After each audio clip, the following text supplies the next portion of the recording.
प्रत्येकाला आंदोलन करण्याचा अधिकार आहे, पण ते सोडून पोलिसांनी भाजप महिला कार्यकर्त्यांना अटक करून पोलीस ठाण्याहून दुसऱ्या पोलीस ठाण्याला फिरवलं असा आरोप भाजप शहर शाखेच्या अध्यक्ष गीता सुतार यांनी केला। सोमवारी बेळगावातील भाजप कार्यालयात आयोजित पत्रकार परिषदेत त्या बोलत होत्या। आंदोलन करणं हा सर्वांचा अधिकार आहे, मात्र त्यांची मागणी ऐकायला पाहिजे होते, पण पोलिसांनी मुख्यमंत्र्यांपर्यंत पोहोचू न देता थांबवलं ही मोठी चूक आहे असे त्यांनी सांगितले। ಈಗ ನಿಮಗೆಲ್ಲರಿಗೂ ಗೊತ್ತಿದ್ದಾಗೆ ಈ 6 ಜನ ನಮ್ಮ ಕಾರ್ಯಕರ್ತರನ್ನು ಬಂಧಿಸಿದ್ರು। ಆದರೆ ಅವು ಬಂಧಿಸುವಂಥದ್ದು ಅಗತ್ಯ ಏನಿತ್ತು? ಈಗ ಪ್ರತಿಭಟನಾ ಮಾಡೋದು ಯಾಕೆ ಮಾಡಬಾರ್ದು?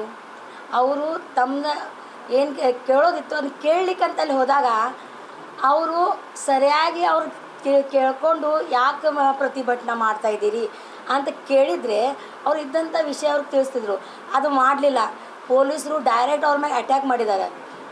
ಅಟ್ಯಾಕ್ ಮಾಡಿದ್ಮ್ಯಾಗ ಅವ್ರು ಏನು ಮಾಡಿದ್ದಾರೆ ಅಂತಂದ್ರೆ ಅಟ್ಯಾಕ್ ಮಾಡಿ ಬಿಟ್ಟಿಲ್ಲ, ಅವ್ರು ತಗೊಂಡು ಹೋಗಿ ಈ ಸ್ಟೇಷನ್ನಿಂದ ಆ ಸ್ಟೇಷನ್, ಆ ಸ್ಟೇಷನ್ನಿಂದ ಈ ಸ್ಟೇಷನ್ ಅಂತ ಸುತ್ತಾಡಿಸಿದ್ದಾರೆ। ನಾವು ಎಲ್ಲಿ ಕೇಳಿದ್ರು ಅಲ್ಲಿಗೆ ಹೋದ್ರೆ ಅಲ್ಲಿಲ್ಲ, ಅಲ್ಲಿಂದ ಮುಂದಿನ ಸ್ಟೇಷನ್ ಹೇಳ್ತಾರೆ, ಹಿಂಗೆ ಹೇಳ್ಕೊತ ಬಂದಿದ್ದಾರೆ।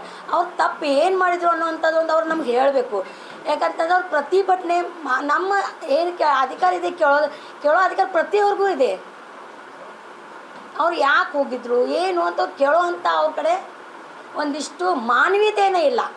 ಅಂಥ ಮಾನವೀಯತೆ ಇಲ್ಲದಂಥ ಈ ಒಂದು ಕಾಂಗ್ರೆಸ್ಗರು ಅವರು ಈ ನಮ್ಮ ಪೊಲೀಸ್ ಸಿಬ್ಬಂದಿರು ಅವರೊಂದು ಕೈಗೊಂಬೆ ಆಗಿ ನಮ್ಮ ಕಾರ್ಯಕರ್ತರ ಮ್ಯಾಗ ಒಂದು ಮಾರಣಾಂತಿಕ ಹಲ್ಲೆ ಮಾಡಿದಂದ್ರೂ ತಪ್ಪೇನಿಲ್ಲ। ಆದರೂ ಕೂಡ ನಾವು ಪ್ರತಿ ಕಡೆ ಹೋಗಿ ಬಂದಿದೆ। ನಾನೇ ಸ್ವತಃ ಉದ್ಯಮ ಪೊಲೀಸ್ ಸ್ಟೇಷನ್ಗೆ ಹೋಗಿದ್ದೀನಿ, ತಿಲಕವಾಡಿಗೆ ಹೋಗಿದ್ದೀನಿ, ಹಾಗೆ ನಾನು ಮಾರ್ಕೆಟ್ ಆ ಕಡೆ ಕೂಡ ಹೋಗಿದ್ದೀನಿ। ಎಲ್ಲಿ ಹೋದರೂ ಅಲ್ಲಿಲ್ಲ ಇಲ್ಲಿಲ್ಲ ಅನ್ನೋವಂಥದ್ದು ದಿಕ್ಕು ತಪ್ಪಿಸುವಂಥ ಕೆಲಸ ಈ ಪೊಲೀಸರು ಮಾಡಿದ್ದಾರೆ। ಅದು ಅವ್ರಿಗೆ ನಾವು ಹೇಳ್ತಾ ಇದ್ದೀವಿ, ಇದು ಬಿಡ್ರಿ, ಅಧಿಕಾರ ಬರ್ತದ, ಅಧಿಕಾರ ಹೋಗ್ತದ। ಯಾರೇ ಒಂದು ಅಧಿಕಾರಿಗಳದ ಕೈಗೊಂಬೆ ಆಗಿ ಕೆಲಸ ನೀವು ಮಾಡಬೇಡ್ರಿ। ಮತ್ತು ನಾವು ಯಾವುದೂ ತಪ್ಪು ಮಾಡಿಲ್ಲ। ಹೀಗಾಗಿ ಈ ಒಂದು 6 ಜನ ಬಂಧಿಸಿದ್ರು ಕೂಡ ನಾವು ನಮ್ಮ ಸತ್ಯವನ್ನು ಏನಿದೆ ಅನ್ನೋವಂಥದ್ದು ನಮ್ಮಲ್ಲಿದ್ದಂಥ ಎಲ್ಲ ವಕೀಲರು ಹೇಳಿ ಇವತ್ತು ಅವ್ರನ್ನ ಬಿಡಿಸ್ಕೊಂಡ್ಬಂದಿದ್ದಾರೆ। ಅದನ್ನು ಇಲ್ಲಿ ಹೇಳ್ತಾ ಇದ್ದೀನಿ, ಸತ್ಯಮೇವ ಜಯತೆ, ಸತ್ಯಕ್ಕೆ ಜಯವಾಗಿದೆ।